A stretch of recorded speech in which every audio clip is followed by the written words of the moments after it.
सफ़ा नंबर 97 पे लिखाई की मश्क है। पेंसिल फेरें और पढ़ें। तो बच्चों से सबसे पहले वीडियो दिखाइए ताकि वो वाव की बनावट को सीख सकें।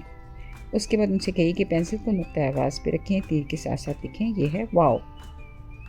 फिर उनसे इंडिपेंडेंट वाव लिखवाइए और जब वो सफ़ा मुकम्मल कर लें तो नीचे लिखे हुए अल्फाज वलीद, वर्दी, वरक और वैन। उनसे बच्चों से कहिए कि वो इन पर पेंसिल फेरें और पेंसिल फेरते हुए वो साथ साथ इन अल्फाज को बोलते रहें। जब वो साथ साथ इन अल्फाज को पढ़ेंगे, बावाज़े बुलंद पढ़ेंगे, तो वो लिसनिंग भी करेंगे, स्पीकिंग भी करेंगे और साथ साथ रीडिंग भी कर रहे होंगे। और टच सेंस की मदद से वो राइटिंग की भी फर्स्ट स्टेज पे होंगे।